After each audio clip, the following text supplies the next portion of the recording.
Hello and welcome to Jobs अड्डा।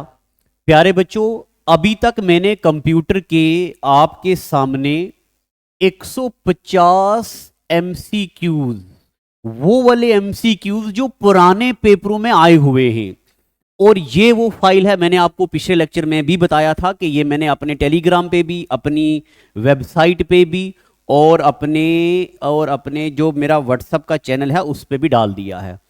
तो अब ये वो वाले क्वेश्चन है जो आज तक पेपरों में आए हैं। तो मैं आपको बताऊंगा, टोटल 166 वो वाले क्वेश्चन हैं जो प्रीवियस ईयर्स पेपर में आए हुए हैं। मैं आपके सामने ये आज कंप्लीट कर दूंगा। ये फाइल वहां से ले लेना। इसके नीचे कमेंट में लिखो आपको क्या टॉपिक चाहिए, किस टॉपिक पे एमसीक्यूज चाहिए, तो वो आपके लिए हाजिर किए जाएंगे। तब तक मैं आपका आज का ये एपिसोड खत्म करता हूं। चलो जी, देखो जल्दी पढ़ाऊंगा है। Dash refers to sequence of instruction substituted for the hardware. जब किसी हार्डवेयर के लिए कोई स्पेसिफाइड प्रोग्राम बनाया जाता है, ऐसे प्रोग्राम को बोलते हैं फर्मवेयर। 3 बार ये क्वेश्चन रिपीट हो चुका है, ठीक है। फर्मवेयर का मतलब होता है कंबीनेशन ऑफ हार्डवेयर और सॉफ्टवेयर, किसी स्पेसिफिक पर्पस के लिए जो बनाया जाता है उसको बोलते हैं फर्मवेयर। इसकी एग्जांपल भी मैंने आपको बताई थी, BIOS, basic input output system. अगला question, dash attack involves altering the raw data just before it is processed. तो मैं आपको एक बात बता दूं, जब कभी कंप्यूटर में डेटा एंट्री करने से पहले ही अटैक किया जाए, उसको अल्टर किया जाए, ऐसी टेक्निक को बोलते हैं डेटा डिगिंग। बस आपको ये याद रखना है। क्या अभी कंप्यूटर में डेटा नहीं डाला, रॉ डेटा, यहां कहीं लिखा होगा, हाँ लिखा है, dash attack involve altering raw data, computer में डेटा नहीं डाला है, उसके पहले ही अटैक हो गया है, इसको क्या बोलते हैं? डेटा डिगिंग बोलते हैं। आगे देखो, यहां देखो, narrow band, voice band, broad band are the different type of data transmission. ये डेटा ट्रांसमिशन की स्पीड है, मीडिया है, मोड है या चैनल है। तो मैं आपको बताऊं, जो नैरो बैंड डेटा होता है, नैरो बैंड डेटा की स्पीड होती है 45 बिट पर सेकंड से 300 बिट पर सेकंड। 45 बिट पर सेकंड से लेके 300 बिट्स पर सेकंड। तो अगर बिट पर सेकंड की हम बात कर रहे हैं तो इसका मतलब हम स्पीड की बात कर रहे हैं। वॉइस बैंड की स्पीड होती है 9600 बिट्स पर सेकंड, और ब्रॉड बैंड की स्पीड होती है 1 MB पर सेकंड। ये स्पीड्स आपने याद रख, मतलब पेपर में तो कभी नहीं पूछी गई, बट बस इतना याद रखना है कि narrow band, voice band, broad band, ये डेटा की क्या है? स्पीड, ना के मीडिया, ना के मोड, ना के चैनल। अगला सवाल आपकी स्क्रीन पे, ये देखो, IP version 6 is bit numerical address. IP version 6 कितने बिट का होता है? तो मैंने आपको बताया था, IP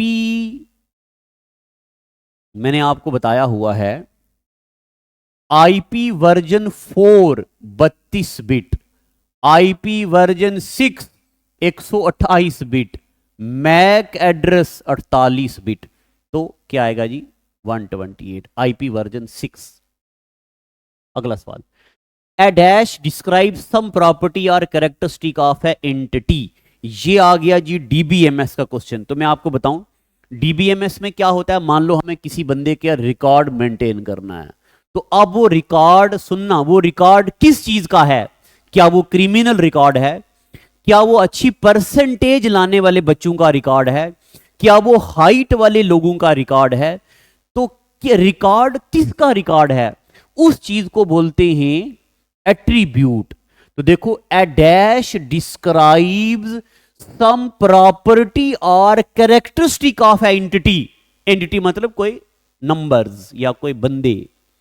तो एट्रीब्यूट डिस्क्राइब करता है कैरेक्टर किसी रिकॉर्ड का, ठीक है। चलो ये डीबीएमएस का सवाल है। Dash is an unauthorised real time interception और monitoring of private communication between two entities over a network. यानी कि बताओ जी, जब दो नेटवर्क के बीच कम्युनिकेशन होता है तो इनमें से कौन सी ऐसी चीज है जो जो क्या करती है, जो अटैक का बताती है। तो ये क्वेश्चन यहाँ पे इसमें एक एरर है, स्पेलिंग मतलब ऑप्शन में एरर है, तो इस क्वेश्चन को भी मैं स्किप कर रहा हूं, आगे चलते हैं। In MS power point 2019 which of the following shortcut key is use to show और हाइड ग्रिड। ग्रिड का मतलब होता है रोज या कॉलम्स को हाइड करने के लिए क्या यूज करते हैं। तो हाइड करने के लिए शिफ्ट F9, ग्रिड को हाइड करने के लिए शिफ्ट F9 प्रेस किया जाता है। अगला सवाल आपकी स्क्रीन पे, what is full form of LCD। तो बच्चों वाला सवाल हो गया, खुद कर लो। Liquid crystal display. अगर आपने मॉनिटर पढ़ा है ना, तो मॉनिटर में आपने पढ़ा होगा LCD, TFT, मॉनिटर, एमुलेट, प्लाज्मा, ये सब आपने पढ़ा है, OLED। अगला सवाल है, scheduling the manner and sequence in the operation are performed is known as. यानी कि कौन सा काम पहले होगा, कौन सा काम बाद में होगा, कौन सा काम कब होगा, कौन सा काम कब नहीं होगा, इसको बोलते हैं कंट्रोलिंग। क्या बोलते हैं? कंट्रोलिंग। चलो मुझे बताओ स्पूल का क्या मतलब होता है। कमेंट सेक्शन में सभी बच्चे कमेंट करके बताएंगे स्पूल का मतलब क्या होता है। ठीक है, अगर आपको किसी को याद है तो ठीक, नहीं तो मैं आपको एक हिंट दे देता हूं। जब आपने प्रिंटर पढ़ा था, प्रिंटर में आपने पढ़ा था, मान लो हमने एक फाइल को प्रिंट का कमांड दे दिया, दूसरी को भी प्रिंट का कमांड दे दिया, तीसरी को भी प्रिंट का कमांड दे दिया, लाइट चली गई। अब जब लाइट आई तो ये खुद ही प्रिंट निकालने लगेगा। बताओ प्रिंटर ये कमांड कहां सेव करता है? कहां करता है? स्पूल में। Very good. अब स्पूल की फुल फॉर्म आप नीचे लिखेंगे। चलो लिखो सभी बच्चे। अगला सवाल आपकी स्क्रीन पे, in MS word 2019 which of the following shortcut key is use to increase font size by 1। आपने पढ़ा होगा कि फॉन्ट साइज को एक, यानी कि अगर पहले 15 था तो अब 16 है तो 17, इंक्रीज करने के लिए कंट्रोल प्लस ये वाली ब्रैकेट दबाते हैं। कंट्रोल प्लस ये वाली ब्रैकेट दबाने से मान लो पहले साइज था 11, अब हो जाएगा 12। ये दबाने से मान लो अब है 12, दबाने के बाद हो जाएगा 11। इससे एक कम होता है, इससे एक ज्यादा होता है साइज फॉन्ट का। अभी नीचे कमेंट सेक्शन में मुझे लिख के बताओ, इन MS word 2019 what is default font size. क्या डिफॉल्ट फॉन्ट साइज क्या होता है? अभी वीडियो के एंड पे इसको भी बता दूंगा। Which software is use to divide an individual drive into multiple logic drive. अब मैं जरा ना थक गया हूं तो थोड़ा तेज तेज पढ़ाने लगा हूं, ठीक है। देखो ये बहुत बड़ी ड्राइव है, इसको हमने ब्रेक किया C ड्राइव में, D ड्राइव में, E ड्राइव में। आपने कंप्यूटर में देखा होगा। तो इसको पता क्या बोलते हैं? क्या बोलते हैं? जब ड्राइव्स को अलग अलग हिस्सों में डिवाइड किया जाता है, जिसको बोलते हैं डिस्क पार्टीशन एडिटर। क्या बोलते हैं इसको? Disk partition editor. डिस्क को अलग अलग हिस्सों में डिवाइड किया जाता है। अगला सवाल, what is full form of TPS in context of information system. बताओ जी TPS की फुल फॉर्म क्या होती है? तो TPS का मतलब होता है ट्रांजैक्शन प्रोसेस सिस्टम।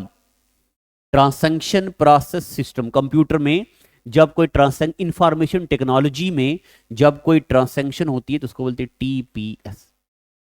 अगला सवाल, which input device is used by banking industry for faster processing of large volume of cheque. तो आपने पढ़ा होगा क्या? Input devices, MICR, BCR, QR, OCR, OMR। वहां आपने पढ़ा magnetic ink character recognition, is used in bank for large volume of cheque. बहुत ज्यादा चेक्स को इवेल्युएट करने के लिए बैंकिंग में यूज किया जाता है MICR। चलो अगला सवाल, what is full form of ISDN? ISDN की फुल फॉर्म क्या होती है, जल्दी बताओ। ये ISDN पता क्या होता है? जब हम डेटा और वॉइस को एक साथ सिंक करके भेजें, ऐसी टेक्निक को बोलते ISDN। तो बताओ ISDN की फुल फॉर्म क्या आती, बताओ क्या होती है इसकी फुल फॉर्म? मैं डायरेक्ट आंसर पे ही आता हूं, integrated service digital network. ISDN stand for integrated service digital network. मैं यहां पे आपको एक काम देता हूं, अगर आपने हमारी ऐप डाउनलोड करी हुई है तो वहां पे मैंने पूरे कंप्यूटर की PDF दो हिस्सों में डाली हुई है। एक जो हैंड रिटन PDF है, एक जो मेरी बुक है कंप्यूटर की वो भी डाली हुई है। इस बुक के डाउनलोड करो, आखिर वाले पेजेस में इस तरह के एक्रोनियम्स लिखे हुए हैं शॉर्टकट, उनको एक बार रीड कर लेना बस। पेपर में 1 या 2 नंबर के सवाल आएंगे, जरूरी हैं। अगला सवाल चलते हैं, बताओ जी what is the full form of D क्या है, what is the full form of D RAM? D RAM की फुल फॉर्म क्या है? आपने पढ़ा है RAM, D RAM, S RAM, E PROM, ROM, फलाना डिमका। डी रैम का मतलब होता है, डी रैम का फुल फॉर्म क्या है? यहां पे ऑप्शन गलत है। डी रैम का मतलब होता है डायनामिक रैंडम एक्सेस मेमोरी। अब आप मुझे कमेंट में लिख के बताएंगे डी रैम ज्यादा तेज होती है या एस रैम ज्यादा तेज होती है? अब आप मुझे बताओगे, रैम को 2 हिस्सों में डिवाइड करते हैं ना, आप मुझे बताओगे डी रैम ज्यादा तेज होती है या एस रैम ज्यादा तेज होती है? ठीक है, चलो अगला क्वेश्चन आखिरी होगा आपकी स्क्रीन पे। ये क्वेश्चन आखिरी, prior to their transmission the information signal and carrier signal are combined and process of combining these two signal is known as। आपने छोटी क्लासों में पढ़ा होगा, अगर आपने 12th क्लास में फिजिक्स पढ़ी है, अगर आपने 12th क्लास में फिजिक्स पढ़ी है तो आपने वहां पढ़ा होगा, पता क्या कि लो फ्रीक्वेंसी सिग्नल को जब हम हाई फ्रीक्वेंसी सिग्नल के ऊपर सुपर इंपोज करते हैं, इस बात को बोलते हैं मॉड्यूलेशन। क्या बोलते हैं इस बात को? मॉड्यूलेशन।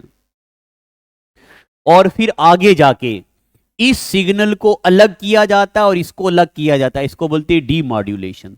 तो यहां है prior to their transmission, transmit करने से पहले information signal and carrier signal. Carrier signal का मतलब होता है ये बीच वाला, हाई फ्रीक्वेंसी सिग्नल को हम कैरियर सिग्नल बोलते हैं। Are combined and the process of combining is known as, इस कंबाइनिंग की प्रोसेस को क्या बोलते हैं? मॉड्यूलेशन। अब बताओ आप नीचे कमेंट सेक्शन में, device, the device which is used for modulation and demodulation, यानी के modem is used in which layer?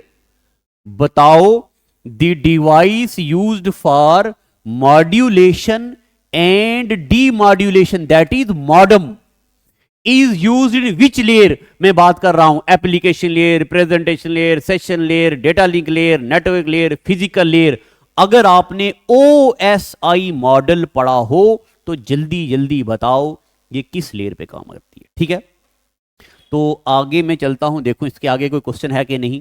इसके आगे कोई भी क्वेश्चन नहीं है। ठीक है, तो मेरे प्यारे बच्चों देखो जी, मैं यहां पे ओपन करने लगा हूं आपके सामने।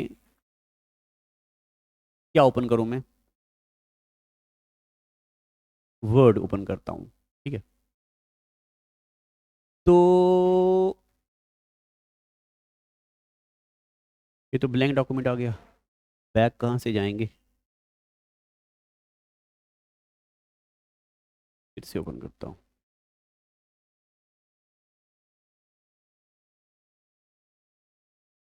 चलो यही करता हूँ।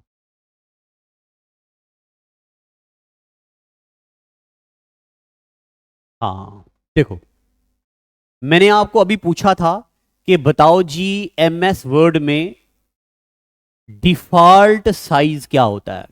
देखो मैं इसको ड्रैग डाउन करने लगा हूं। यहां लिखा है 8, यहां लिखा है 11 और नीचे लिखा होगा 72। तो मैक्सिमम साइज क्या होता है 72, मिनिमम साइज क्या होता है 8 और डिफॉल्ट साइज क्या होता है 11। ये आपको दिख रहा होगा ना, पता नहीं आपको दिख रहा है कि नहीं दिख रहा है। डिफॉल्ट साइज कितना होता है, एक मिनट मुझे अपनी स्क्रीन को चेक करने दो।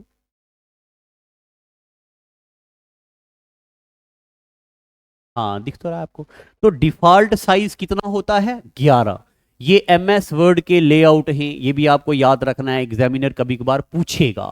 बताओ जी ड्रा में क्या क्या होता है, बताओ जी इंसर्ट में क्या होता है, लेआउट में क्या होता है, रेफरेंस में क्या होता है, मेलिंग में क्या होता है, मेल मर्ज कहाँ पे होता है। ठीक है, तो ये एग्जामिनर पूछेगा। अच्छा, तो चलो आज का एपिसोड बस करते हैं। अब मैं आपको बताऊं प्यारे बच्चों, मैंने कंप्यूटर तो खत्म कर दिया। अब इसके अलावा जेएंड के जीके मैंने इससे पहले यूट्यूब पे पढ़ाया हुआ है, वो भी आप उसको भी पढ़िएगा, और जितने भी आपको और एमसीक्यूज चाहिए तो वो पढ़िएगा। आज कंप्यूटर के पुराने एमसीक्यूज खत्म, किसी और टॉपिक में एमसीक्यूज चाहिएगा तो बताइएगा। और इस सीरीज को प्लीज शेयर करते जाओ दबा के। ठीक है, आज का एपिसोड इतना ही। Thank you.